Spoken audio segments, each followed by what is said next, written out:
আসসালামু আলাইকুম বন্ধুরা। চাকরির বয়সসীমা ৩৫ বাড়ানোর জন্য যে আন্দোলন চলমান রয়েছিল এবং তাদের জন্য খুব শীঘ্রই বড় একটা সুখবর আসতে যাচ্ছে। তার আগে বলে রাখি, আপনি যদি আমার চ্যানেলে নতুন হয়ে থাকেন তাহলে অবশ্যই চ্যানেলটি সাবস্ক্রাইব করে রাখুন এবং সঠিক তথ্য পেতে সম্পূর্ণ ভিডিওটি না টেনে ভালো করে দেখুন।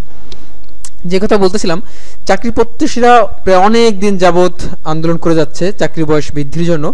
তো সর্বশেষ এই গত স্বৈরাচার সরকার পতন হওয়ার পর এটা যেন আরেকটু ফুফে উঠেছে ৩৫ প্রত্যাশীরা।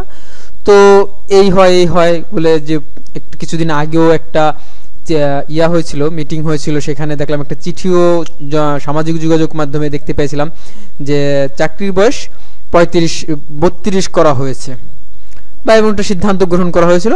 কিন্তু যেহেতু সিদ্ধান্ত গ্রহণ করা হয়েছে, কিন্তু কি কারণে এখন পর্যন্ত জনপ্রশাসন মন্ত্রণালয় সেই প্রজ্ঞাপন জারি করে নাই বা চিঠি পাবলিশ করে নাই, এটা কি একটা জিনিস খেয়াল করেছেন?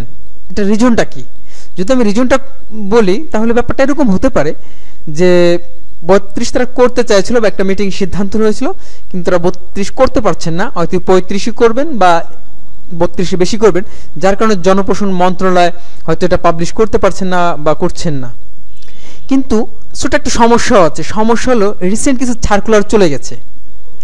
সেই সার্কুলারগুলো আপনার যারা ৩০ পার করেছেন, যেহেতু ৩২ একটা রো উঠেছিল, ৩২ হয়েছে, এখন পর্যন্ত তারা আবেদনও করেন নাই, আবার প্রজ্ঞাপনও প্রকাশ হয় না জনপ্রশাসন মন্ত্রণালয়ে, তারাও আবেদন মিস্টেক করেছেন, যার কারণে এই সার্কুলারগুলোর আবার সংশোধিতভাবে ডেট বাড়ানো উচিত বলে আমি মনে করি। সেই সাথে আরেকটা জিনিস, সেটা হচ্ছে যে যেহেতু ৩২-এর প্রজ্ঞাপন জারি করতেছে না, তার মানে আশা করা যাচ্ছে বা ধরা যাচ্ছে যে ৩৫ করবেন বলেই হয়তো আপনার ৩২-এর প্রজ্ঞাপন জারি করতেছে না জনপ্রশাসন মন্ত্রণালয়, এমনটাই মনে হয়।